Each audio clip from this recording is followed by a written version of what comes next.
Okay, here we go. Hello and welcome to day 49 of the 64 Days of Peace and Nonviolence. This is a program from agnt.org. Okay. All right. So you can visit them for more information. Good morning. I'm promoting it because I'm doing it this year. And I decided to, hi, K-Boss. Hey, Charles. I decided to broadcast so that I wouldn't quit, which was a great idea because I would have quit by now. Absolutely. Absolutely. So thank you, Charles. Hey, Sniper Guy. I'm glad you're here. I'm glad everyone's here. The thought for today is honor. So that's a thought for today. Now I do my write-up on allnaturalme.com if anybody wants to visit me. Those look like tulips. It's kind of a dark picture, but I liked it because it was like even in the darkness, there was this brilliant violet tulip coming to life. So the thought for today is honor. I really did think a lot about each flower that I picked for each word.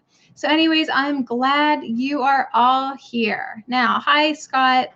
Great. Okay, so we're going to start with a quote from the Buddha. I guess that's what it says.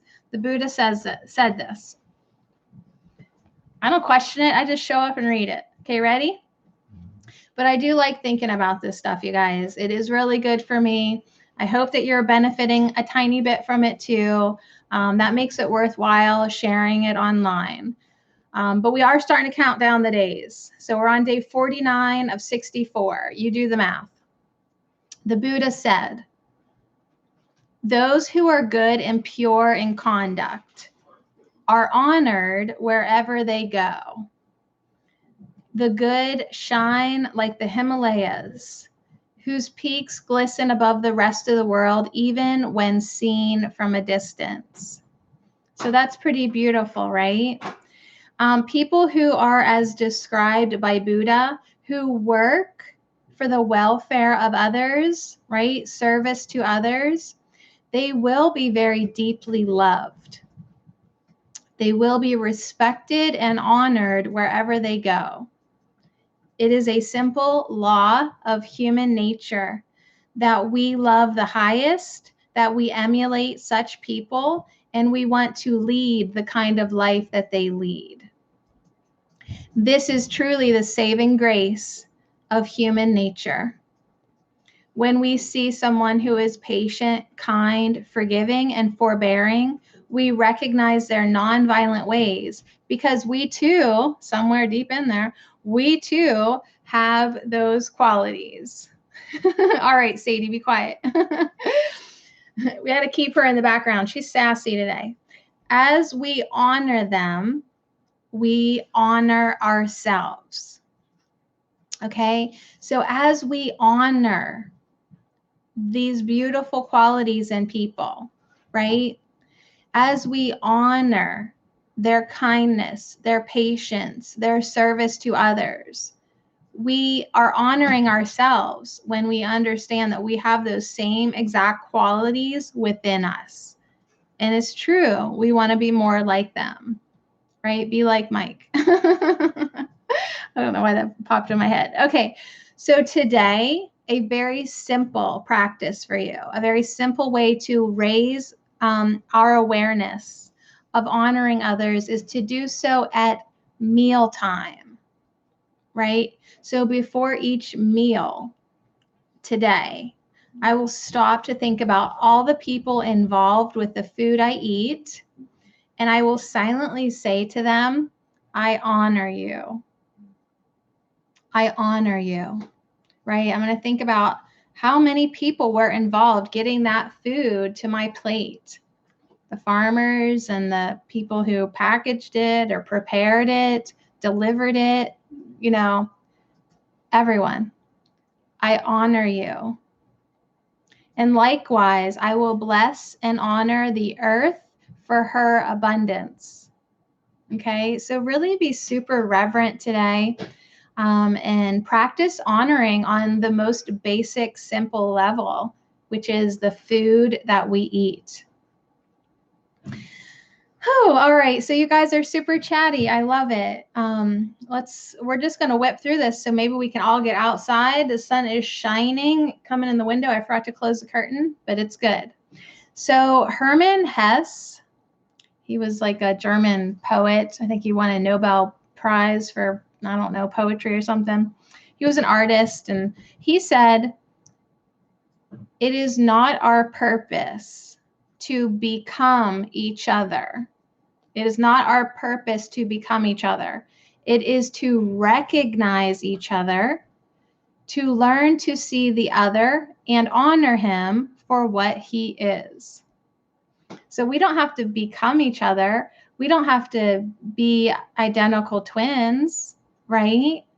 But what we can do is to recognize each other and to learn to see and honor each other for who we are. Simple. Give that man a Nobel Prize. All right. So the affirmation today is, today I contemplate the radical yet simple idea that I can feel honored only insofar as I honor others. So I'm going to repeat that because it is simple and it is radical, and it will give you something to think about. I can feel honored only insofar as I honor others. So I can only feel honored as much as I honor you, right? That's it. You can only feel as much honor as you honor others. So I'll just leave you with that. Oh, thank you so much, you guys. Thank you. I'm glad you're here. I'm glad. So anyways, and then just to remind you to today during mealtime, take a little moment to say, I honor you to all the people involved in bringing you your food. It really, when you think about it, there's a lot of people to say thank you and I honor you. And the earth, hello, where do you think that broccoli came from? Honor the earth. All right, so you guys ready to go deeper with Gandhi?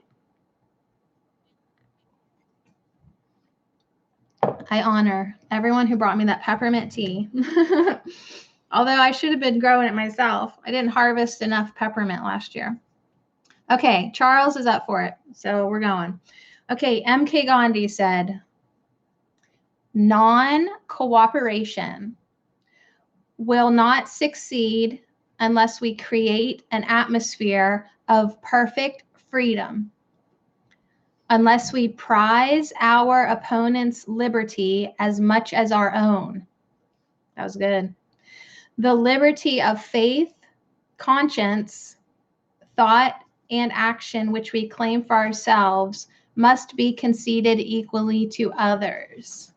So I know at first it flies over your head, but we'll break it down here. Okay, we're going to break it down because it's good. Yeah, the Jolly Green Giant. Thank you. I honor you. Yes, that's good. So what Gandhi wants us to talk about today is perfect freedom. So honoring your opponent, wanting that liberty and freedom that you want for yourself, wanting it for your opponent as well, right? Wanting it for everyone. So this is great. I think this is great. So Gandhi, this is how it goes. I'll just read it. You take it or leave it. The closer we come to change, the more violent becomes the struggle. Whether we are talking about a war between nations or the kind of verbal warfare we see in the political arena, this fact stands out. Okay, the closer we come to change, the more violent becomes the struggle. In the USA today, political parties have become nearly irrelevant. The emotional and verbal violence between people has become so extreme that no intelligent or reasonable discourse is possible, right? It's like basically become a joke. Nobody can hear each other. It's become very verbally violent. So how could we ever have an intelligent discourse? There's no reason anymore. Not that there's no reason left in people's minds because it's become so violent. So whether it is the pronouncements of the extreme left, is that my left? Yep. Or the extreme right, both sides have plenty of room to point the finger at the other. It serves no useful purpose and only drives them further apart. Right? Are you with me? Are you keeping up to speed? All this finger pointing, it just separates and divides even more. It just wedges that difference in between them. And then how can we come to an agreement? So if we could look down from the high ground, okay, get up on your mountain, right? Look down from the high ground. We would see that it appears like nothing so much a children's schoolyard game, right? Politics. They might as well just have it out in the schoolyard, right? Unfortunately, it is a children's game that is affecting the very future path of our nation. So I'm trying to stay out of this, but seriously, we have every right to be annoyed with politicians because they're acting like children and they're like screwing with our future because they're children. All right, Sadie, get back there. All right, the atmosphere of perfect freedom, what Gandhi wants to talk about. The atmosphere of perfect freedom. Gandhi refers to as the only path for the truly nonviolent. Okay, so if we want to be truly nonviolent, we have to kind of embrace this atmosphere of perfect freedom. And this can only occur when we stop pointing fingers at our opponents. So Sadie, put it down. We stop pointing fingers and we point them only at ourselves. Right? We start taking responsibility. So granting them the right to the absolute freedom we demand for ourselves creates that atmosphere of perfect freedom. So I want freedom, and I want freedom for everyone, even my opponents, even people who disagree with me, even people who are violent towards me. I still want absolute freedom for them. So will those opponents attempt to restrict our freedom? Possibly. That is where non-cooperation and nonviolence become our path. So they may attempt to do so, right? And that's their choice. That is the violent path. But let's be clear. Whether they play by the same rules we do is only important in games, and this is not a game. If we allow their anger, their fear, and their actions to dictate ours, we have already lost. They are always free to make their own choices, but we are allowing them to control ours. So if instead, that's one choice, we let them play their game and we let them control us, right? Because we decide to let them. That's one choice, okay? If we play by their violent rules. Okay, other choice. If instead we step off the playing field and embrace non-cooperation with their violent game, right? Here, the other day I told you to be cooperative, but now we're saying when it comes to playing violent games, let's embrace non-cooperation, okay? Let's not participate. Let's not cooperate. Let's get off that playing field, okay? And then we will ultimately win. Quickly or slowly is not the issue. The issue is non-cooperation and non-violence. Only through them can true freedom be established as the law of life? So that's going deeper with Gandhi, you guys. If you want to reread or share it with somebody, it's on allnaturalme.com. It's on agnt.org as well, but you got to dig for it there. I'm making it easy for you. All right. So Scott said, to not be violent, we take out and don't say violent words. Golden rule, be divine grace. Yeah, absolutely. Yeah, I mean, it's a choice, right? It is a choice. Do you want to play that game or not? It's totally your call. Hi, Jen. Yeah, so Charles is saying, yeah, somebody was being mean to them, and I kept telling them that I love them and I want to take care of them and I hope they are happy. And that probably really frustrated them, huh? Because they wanted you to respond with violence. That kill them with kindness stuff, it's an awful way to go. So anyways, that's Gandhi today. The affirmative practice is I will meditate on what freedom means to me. So today, in all my thoughts and all my actions, I will remember that even my most ardent opponents are entitled to all the freedom that I demand for myself. Okay, so this is the path of nonviolence. I want freedom, and even my worst opponent, right? They are entitled to all the freedom that I want for myself. So that is true freedom, you guys. Wanting the same freedom for everyone, even the bad buggers. All right, you guys. So that's kind of it. Day 49, honor. Remember, today, sit down with your family for a meal and give honor before you eat that food. Give honor to all the people who helped bring you that food.